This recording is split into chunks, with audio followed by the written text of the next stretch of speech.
As soon as you eliminate carbs from your diet, your insulin is going to drop. And when your insulin drops, what's going to happen is this is going to signal your kidneys to release sodium. And once you get rid of sodium in your body,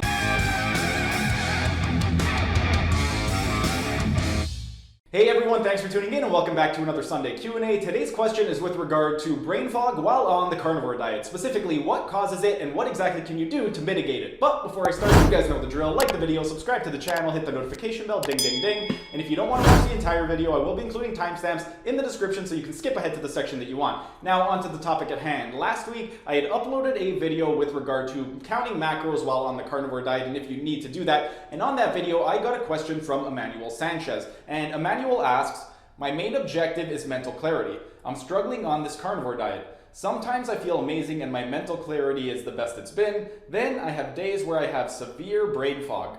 I've tried updating my fat, electrolytes, and still have these fluctuations.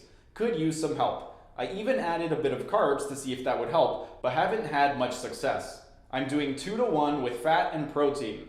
Well, Emmanuel, that's a really good question, and this is something that a lot of people will get. There are a few reasons why you may be getting brain fog while on the carnivore diet, and in order to know why exactly you're getting it, there are a few questions that I have to actually ask myself. One of the questions that I would like to ask you is, how many carbs were you consuming prior to starting the carnivore diet? The reason I ask that is because if you were the type of person that consumed a lot of carbohydrates before you started the carnivore diet, then you can be experiencing some withdrawal symptoms. This is pretty common for people that ate a really carb-heavy diet prior to starting the carnivore diet. So if you were on a very high carb diet prior to doing the carnivore diet, you may just need a little bit more time to adapt to the carnivore diet. One of the things with regard to the carnivore diet is there is going to be a little bit of an adaptation phase with it. And in terms of how long that adaptation phase lasts, it's going to be different for everybody. Some people can adapt within a day or two, and then other people, it could take months for them to adapt to the carnivore diet. And generally speaking, the more carbohydrates that you ate prior to starting the carnivore diet, the longer it's going to take you to adapt. For me personally, I never really ate a lot of carbs the last 10 years, especially the last 2 years. The last 2 years, I predominantly ate meat. It was basically meat and nuts for breakfast, meat for dinner, and then vegetables I would have maybe every couple weeks. So when I went strict carnivore in March, my body was able to adapt within a week. But I do know a lot of people that ate a really carb-heavy diet prior to starting the carnivore diet, and it did take them a few weeks, even months, to adapt to it. So that would be the first question. The second question that I would like to ask you is, what exactly do you mean by a 2-to-1 ratio of fat to protein? Do you mean a 2-to-1 ratio in terms of grams that you are consuming? So for every 2 grams of fat, you're consuming 1 gram of protein? Or do you mean 2-to-1 ratio in terms of calories? So for every 2 calories of fat, you're consuming 1 calorie of protein. Because if you're consuming a 2-to-1 ratio in terms of grams, that's going to equate to roughly 67% of your diet being fat. Whereas if you're consuming a 2-to-1 ratio in terms of calories, then that's going to equate to roughly a 67% of your calories coming from fat. And with regard to fat, I know that for myself, I feel much better on a higher fat diet. My mental clarity is pretty sharp when I'm getting around 80% of my calories coming from fat. So if you are getting a 2-to-1 in terms of percentage of your total calories, then that's going to be around 67%. So you may want to try experimenting with different fat ratios. What you can do is for 1 month, do 1 week of different ratios. So do 1 week of 20% fat, 1 week of 40%, 1 week of 60%, 1 week of 80%. Do all those different splits and then keep a food log, keep a journal, and see which one makes you feel your best. Which one gives you the most energy, which one makes you feel most clear mentally, and whichever one makes you feel your best, try to do that as often as possible. Because a lot of people, if they do consume too much protein and not enough fat, what's going to happen is they're going to feel really, really sluggish and slow. So it could just be that you're not getting enough fat in your diet. And one final question that I would like to ask you is, how long were you on the carnivore diet before you started reintroducing carbs into the carnivore diet? Because again, it's going to come down to that adaptation phase. If you were only on the diet for a week or two before you reintroduced carbohydrates, then that may not have been enough time for your body to adapt to the diet. You may need a lot longer time for your body to get used to it. Whereas if you've been doing this diet for 4, 5, 6 months and you notice that your mental clarity isn't there and you're feeling really sluggish, then that's enough time to notice changes. So if you haven't noticed changes over the course of several months, then yes, you may need to modify the carnivore diet. And when it comes to reintroducing carbs, one thing that a lot of people that are experiencing issues with things like eczema and also energy, mental clarity, all that type of stuff, I know quite a few carnivores that introduce honey into their diet. So you may want to even experiment with introducing some raw honey and see if that helps mitigate some of the symptoms of the brain fog that you are experiencing. And now I would like to discuss some possible solutions that you can try. The number one solution I would recommend is water intake. Depending on how much water you're drinking, this can affect your energy levels, your mental clarity, your digestion, and a whole host of other issues. So if you're not consuming enough water, you would want to increase your water intake. In terms of how much water you need, this is going to vary from individual, but as a general recommendation, I like to recommend my clients half their body weight in ounces of clean drinking water every single day. That is your body weight in pounds. So if you are a 200-pound individual, 200 divided by 2 is 100. So 100 ounces is how much water a 200-pound individual should be consuming. And 100 ounces is roughly 3 liters. It's just a little bit more than 3 liters. So whatever your weight is, cut that down in half, and then that's how many ounces of water you should be drinking. That's going to be your baseline. Again, though, this is your baseline, so you may need to modify it depending on things like environmental factors. So if it's really hot and humid outside and you're sweating a lot, then the more you perspire, the more you're going to need to drink water because you are losing water through the act of perspiration. Another thing that would determine how much water you need is going to be activity level. If you're the type of person that does a lot of intense exercise and you sweat a lot when you work out, then again, if you're perspiring a lot, you're going to need more water. But as a general rule, half your body weight in ounces, that's going to be your starting point, and then you could modify it from there. If you find that you don't need quite that much, or if you need a little bit more than that, make some modifications, and same thing, keep a food journal, see how you feel on these different quantities of water. Whichever one you find works the most for you, then start doing that. Another thing aside from water that may be causing your brain fog and also your low levels of energy could be your salt intake. One of the things with regard to going on a zero carb diet like the carnivore diet is as soon as you eliminate carbs from your diet, your insulin is going to drop. And when your insulin drops, what's going to happen is this is going to signal your kidneys to release sodium. And once you get rid of sodium in your body, the water is going to go with it. So that's why I recommended water earlier. But with regard to the sodium, one of the things that you can do is increase your salt intake, because if you increase your salt intake, that will help mitigate some of the effects of the sodium that you are losing from going on the carnivore diet, especially if you are just starting the carnivore diet. If you are just starting the carnivore diet, then a lot of this is going to happen in that first week or two. So if you are just starting out, then definitely you would want to incorporate a little bit more salt, assuming you're not getting an adequate amount of salt currently. And with regard to how much salt is going to be an adequate amount, again, this is going to vary from individual to individual. I know that for myself, if I get above around 10 grams of salt, then I will experience issues with GI distress and also with some loose stool. I know people though that have gone all the way up to 30 grams of salt with zero issue whatsoever, and they felt great on that. So it is going to be a little bit of a feeling out process, and you are going to have to experiment with different amounts of salt. One of the things that I recommend to my clients is to put salt in your drinking water. With regard to your drinking water, ideally the salts, pink Himalayan sea salt or even Celtic sea salt. One of the reasons that I recommend these types of salt is because unlike bleached white table salt where it's just sodium chloride and nothing else, when you have something like pink Himalayan sea salt or Celtic sea salt, it hasn't been processed to the point where it's been removed and stripped of all its companion elements. So while it is 98% sodium and chloride, that remaining 2%, it still does have all of those great electrolytes, things like potassium, magnesium, sodium. So try adding some salt to your drinking water, and in terms of how much, just enough that you can taste it. If you can taste the salt in your drinking water, then you've added too much and you need to reduce it a little bit.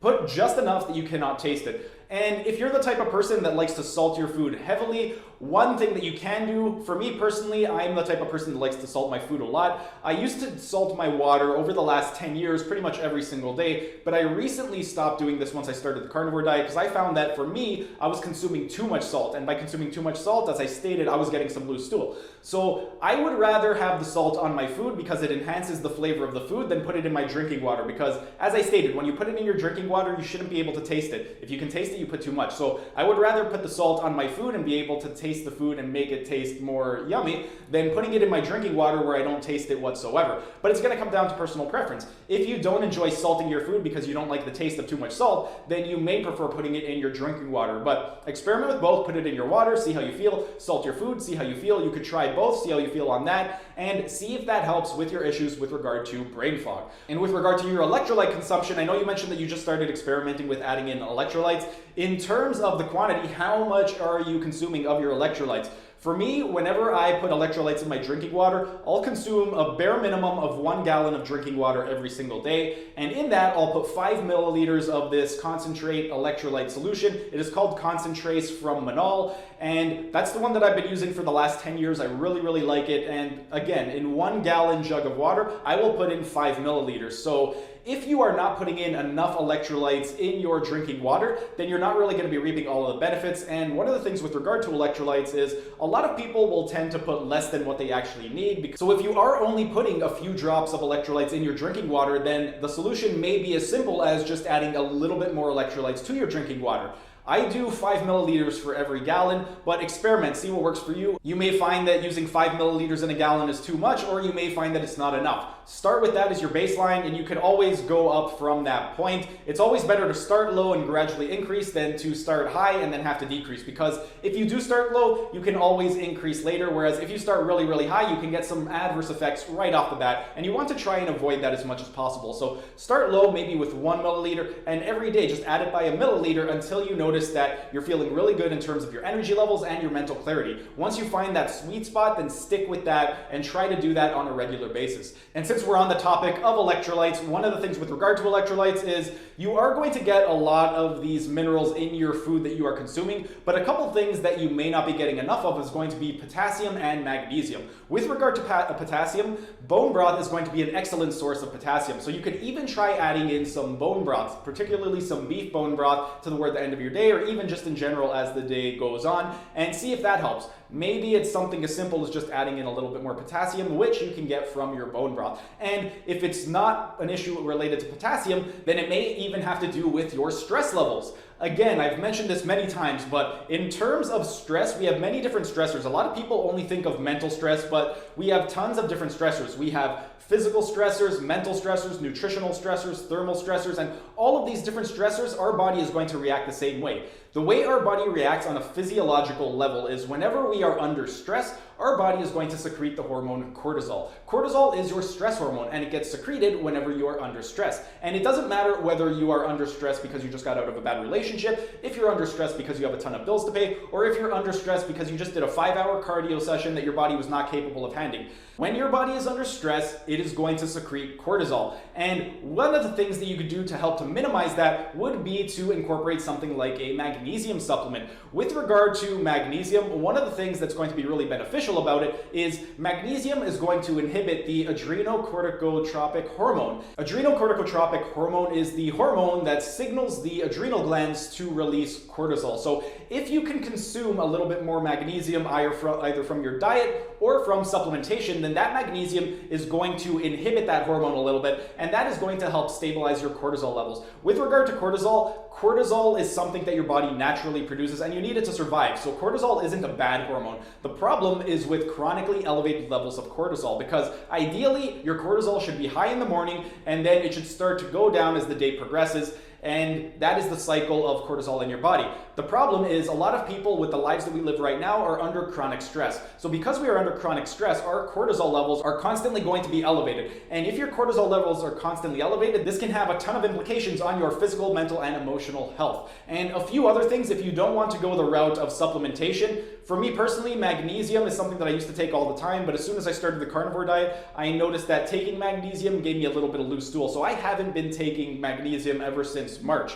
But there are some things that I do to minimize stress with regard to just lifestyle factors. A few of the things that I personally do, number one is going to be meditation. So if you are the type of person that is really, really stressed, then perhaps taking up a meditation practice may help to lower your stress levels, and it might improve your mental clarity. Another thing that you could do to help minimize stress is if you're the type of person that doesn't really do anything for yourself, if you're always busy with work and you never really have time to enjoy life, then adding 1 hour every single day to do something that you truly enjoy, that will help greatly with regard to lowering your cortisol levels. And one of the other things with regard to cortisol levels is when your cortisol levels are going to be high, this is going to increase your levels of insulin. And insulin is going to be your main fat storage hormone. So if your cortisol is elevated, this is going to cause insulin to be elevated, which will cause you to store fat. And the other thing is high levels of cortisol is also going to be linked to depression of your testosterone levels. So not only is it going to be easier to store fat, but because your testosterone levels are going to be lowered, it's also going to be making it a little bit more difficult to build muscle. So by doing things like meditation practice, or by taking 1 hour every single day to do something that you enjoy,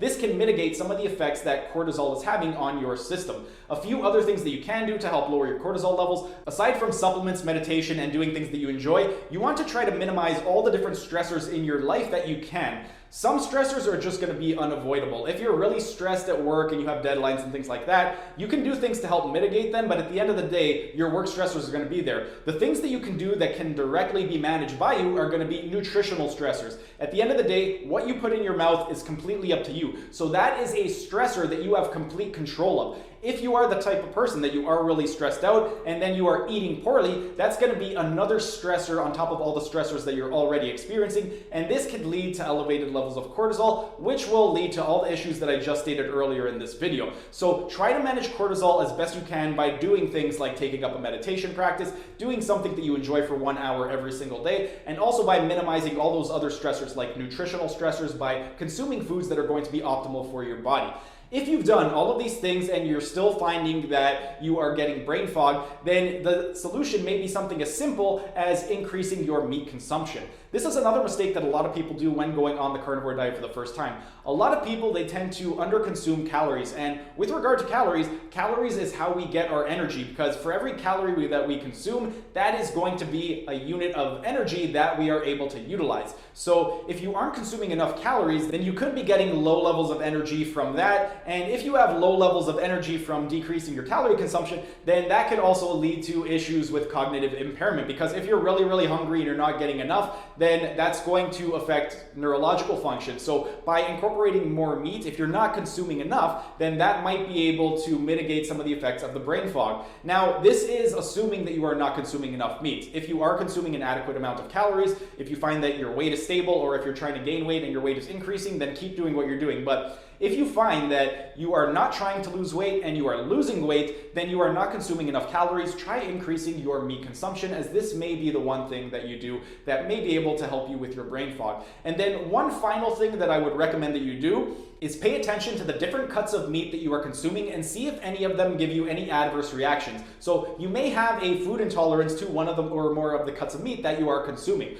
One thing that I would recommend that you do is try doing a rotation diet and keep a food log. With regard to the rotation diet, what I would recommend is every single day, pick one cut of meat and stick to that one cut for the entire day and only eat that one cut of meat. And then the next day, change it up. Keep doing that, and you can do it for all the different cuts of meat that you consume. And what you'll do is keep a food journal and write down exactly how you feel before you consume that product, while you consumed it, immediately after, and 2 hours after. If you find that certain cuts of meat are giving you issues with mental fog, or you're not getting really good levels of energy, then make note of that and remove those from your diet. But if you notice that certain cuts of meat give you really good energy, let's say red meat, you have steak, you feel really good, energetic, you have really good mental clarity, then those are good cuts of meat to incorporate in your diet. So do that for 1 month. Let's say you have 7 cuts of meat that you cycle through on a regular basis.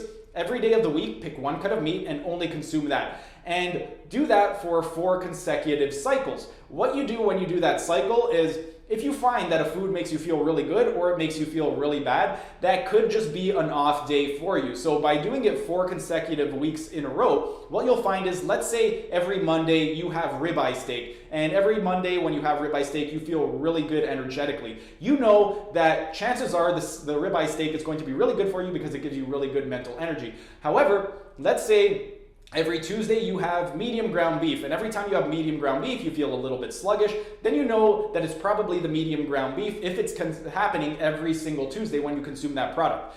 A lot of times people will consume many different types of foods on the same day, and when you consume a lot of different foods on the same day, if you're experiencing any adverse effects, you're not going to be able to pinpoint which food is causing that specifically. Whereas if you pick one food a day and stick to only that one food, then you know if you have an adverse reaction every time you consume one particular food, you know that it's that food because you haven't eaten anything else. You only ate that one food. So do that for 1 month, pick one food every single day, and whatever cuts of meat you have on a regular basis, go through all of them and do it for as long as it takes. Once you've done it a few times, then write down how exactly you feel. Whichever ones make you feel really good, keep those in your diet. Whichever ones make you feel really sluggish and slow, remove those from your diet. And if you follow all of these guidelines, then it should drastically improve your mental clarity. And if it doesn't improve your mental clarity, then the carnivore diet just may not be for you. You may need to introduce some carbohydrates or try something else. But give it a try, see if it works for you. And if it does work for you, then great, you found your solution. If it doesn't work for you, don't be afraid to change up what you're doing. You don't need to do something just because everybody else is doing it and getting great results.